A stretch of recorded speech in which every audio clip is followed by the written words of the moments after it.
আজকে কান্না ছাড়া আমার কাছে আর কিচ্ছু নেই। তোমার তো কান্না সবেমাত্র শুরু। মানুষ আমাকে সব নাটক। দীপঙ্কর দ্বারাও জেলে যায়নি, আর সৌমিও তাকে বিয়ে করেনি প্রকৃত। পুরো ভিডিওটা দেখো, তাহলে বুঝতে পারো পুরোটাই এদের সাজানো না। তার মানে দাদা তুমি কি বোঝাতে চাচ্ছ? সৌমি কি মেয়ে নয়? সৌমি দিদি মেয়ে নয়? নাটক ধরা পড়ে গেল, পুরো ফাঁস করে দিলাম। পুরো তথ্যটা দেখো, তাহলে বুঝতে পারবে টোটালটাই কিন্তু এরা ফেক। কখনো সুখের হয় না। একদিন ওদের দুজনকে একসাথে এভাবে মালা পরিয়েছিলাম বলে কত মানুষ শুধুমাত্র কত কথা সোশ্যাল বলেছিল মিডিয়ায় যে এদের ভাইরাল সম্পর্ক হওয়ার জন্য কোনোদিন এবং টিকবে চারিদিকে না। ছড়িয়ে পড়ার তবে জন্য, একটা যাতে কথা এই আমিও বলেছিলাম, ফুটেজটা আরো ভগবানের বেশি হয়, আশীর্বাদ গ্রো যদি করে। মাথার উপরে তাই থাকে সেই কারণে তাহলে এরা আমাদের করছে। সম্পর্ক পুরোটা দেখো, সারা জীবন তাহলে এভাবেই বুঝতে থাকবে। পারবে। আর দেখো দেখো তোমরা আগে এই ভিডিওগুলো দেখো, তারপরে এইগুলো বলছে। দীপঙ্কর দা তোমরা তো চেনো, দেখো পুরো আমরা ছেলে খেলা তুই আমার কাছ থেকে আমার মাকে নিয়ে গেছিস না, কোনোদিনও তোর সুখে থাকতে পারবি না, এটা আমার কিন্তু অভিশাপ। একটা জিনিস প্রমাণ পেলে কি, বন্ধু কিন্তু বন্ধুর জায়গা, বন্ধু ভাই কখনো কিন্তু বন্ধু হয় না। কারণ একটা ছেলে মেয়ে কখনো বন্ধুত্ব হতে পারে না।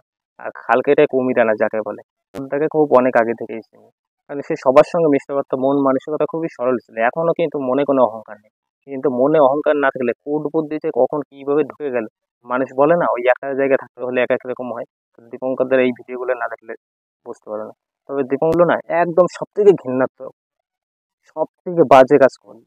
আমি বলবো দীপঙ্করদের এই ভিডিওটা দেখো। জিজ্ঞাসা করছি যে সে সত্যি কিন্তু কি বারবার আমাদের এইখানে বিয়েটা বলছে হয়েছে? ভগবান শেষ করে নিছে যে হ্যাঁ ওরা দুজন দুজনকে সত্যি ভালোবাসে, তাই উপরওয়ালা আমাদেরকে মিলিয়েছে। হচ্ছে একটা জিনিস আমি জানি, ঈশ্বর যদি না দেয় কোনো কিছু সম্ভব নয়।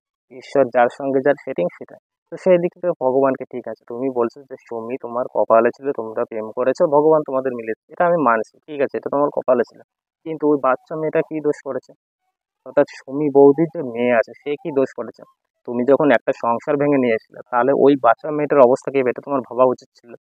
এই যে একটা পাপ, ওই বাচ্চা মেয়েটা এখন দেখ তুই তুই করে বলছে যে, দীপঙ্কর তুই যা করেছিস ভালো করিসনি, তুই কোনোদিনই সুখে হতে পারবে না। আর এই গালি গালাজটা দীপঙ্কর দা তোমার আমার কাছ লাগবেই। থেকে আমার মাকে নিয়ে গেছিস না, কোনোদিনও তোর সুখে থাকতে পারবি না, এটা আমার অভিশাপ। তুমি একটা কাজ করতে পারতে, নিয়ে আসলে ঠিক আছে, সুমি বৌদিকে নিয়ে এসে তুমি বাচ্চাটাকে সঙ্গে নিয়ে আসতে পারতে। তাহলে তোমার অরিজিনালটার সঙ্গে যে সুমির যে সম্পর্ক, স্বামী স্ত্রীর সম্পর্ক, ঠিক আছে, স্বামী স্ত্রীর সম্পর্ক চিরদিন তার সঙ্গে নাও থাকতে পারে, এটা আমি মানছি, ধরে নিচ্ছি, সাপোজ তর্কের খাতিরে ধরে নিচ্ছি ভালো না, সে সেইখানে হ্যাপি নেই, তোমার কাছে হ্যাপি থাকবে।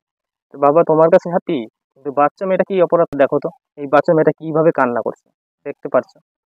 তাহলে কান্না করে তোমাকে তুই তুই করে বলছে যে দীপঙ্কর তুই কোনোদিনই সুখী হতে পারবে না, এটা বলছে। তাহলে এই যে একটা অভিশাপ, বাচ্চা নিষ্পাপ শিশু, তাহলে সেটা কি লাগবে না? তো অবশ্যই তোমার আর বউটাকে ভাগিয়ে ভাগিয়ে নিয়ে আসলে যে করে হোক।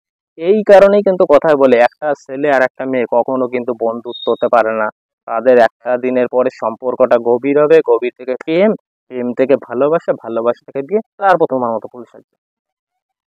আর কোয়েল বৌদিকে বলি, কোয়েল বৌদি তুমি যখন আছো তোমার ঘরে হয়তো কোনো শিশু আছে, তোমারও তো একটা বাচ্চা আছে। আজকে দেখো তোমার অবস্থাটা দেখো, হয়তো আমি জানি এটা হবে না, কারণ দীপঙ্কর তো প্রচুর টাকা। তো এইখান থেকে যদি তোমাকে কেউ নিয়ে যায়, এইখান থেকে তোমার ঘরের যে বাচ্চাটা আছে তার অবস্থাটা একবার ভাবো। দীপঙ্কর দা তখন সেই বাচ্চাটা কি করবে? দীপঙ্কর দার পরিস্থিতি দেখো, তখন সে কি করবে? এখনো সময় আছে, এখনো সময় আছে। তুমি সুমি বৌদিকে ছেড়ে দাও, মৃণালের সঙ্গে আবার যুক্ত করে দাও। ওই বাচ্চা মেয়েটা যাতে তার মায়ের ভালোবাসা পায়, আর নইলে তুমি বাচ্চা মেয়েটাকে সঙ্গে নিয়ে আসো, তোমাদের কাছে রাখো। তুমি সুমিকে নিতে পারছো, সুমিরই তো সেটা গর্ভে ধারণ হয়েছিল, সেই নিষ্পাপ শিশুটি, তাকে তুমি মেনে নিতে পারছো না কেন গো? তুমি এরকম কেন? তোমার মন মানসিকতা তো আগে এরকম ছিল না, এখন টাকার জন্য কেন এরকম? আজকে তোমার বাড়ির কোয়েল যদি ওর অবস্থাটা কি হবে তুমি নিজেকে দাঁড় করাও, তারপরে ভাবো। যদি এরকমটা ভাবতে তাহলে এরকম হতো না। আর তুমি এখন বুক ফুলে বলে ফেলছো যে ভগবান ভগবান মিলিয়ে দিয়েছে, সব মানছে, কিন্তু পাপটা আজকে তুমি দেখো যদি এই রকমটা হতে থাকে তাহলে কিন্তু তুমি জীবনে সুখী হবে না, একদম 100%। কারণ ওই বাচ্চা মেয়েটার অভিশাপ তোমার রন্ধ্রে রন্ধ্রে শিরায় শিরায় লাগবেই, 100%। সে কিন্তু কম দুঃখ পেয়ে ওই কথাটা বলেনি। তোমাকে যে সম্মান দিতে সে তুই তুকারি করে কতটা নিচে নেমেছে, আর কতটা নিচ হয়ে গেলে আজকের পর থেকে তুমি সোশ্যাল মিডিয়া এমন কিছু করে গেছো যে সোশ্যাল মিডিয়ায় সমস্ত কিছু ভাইরাল বা তোলপাড় হয়ে গেছে, যেটা কি সম্পর্ক, অর্থাৎ একটা ছেলে একটা মেয়ে ভালো সম্পর্ক জীবনেও বন্ধুত্ব হতে পারে না, তার একটা পর্যায়ে গিয়ে ঘনিষ্ঠ সম্পর্ক হবেই হবে, তার প্রমাণ দিচ্ছে, এটাই প্রমাণ করলো। তবে সোশ্যাল মিডিয়া আনা তো কোনো দরকার ছিল না। সোশ্যাল মিডিয়া নিয়ে তুমি কি বোঝাতে চাচ্ছ সকলকে? সোশ্যাল মিডিয়া থেকে তুমি প্রচুর ইনকাম করছো সমস্ত কিছু, ঠিক আছে, কিন্তু এইসব যে বাজে নেচার অর্থাৎ বাজে জিনিসগুলো, এইগুলো তো সোশ্যাল মিডিয়ায় প্রকাশ করার কোনো দরকার ছিল না। আজকে তোমার ভিডিওটা যখন ভাইরাল হবে তখন ওটা দেখে আরো 5 জন দেখবে, তো ভাববে বাহ ভালো, তো এরকম করে তো ইনকাম করছে, সেও এরকম করতে চাইবে। এইভাবেই তো আস্তে আস্তে পরবর্তী জেনারেশনটা খারাপ হবে। আর মনটা এখন সব থেকে নোংরামি পরিচয় দিচ্ছে। ছি, দীপঙ্কর, ছি, দীপঙ্কর দা, ছি,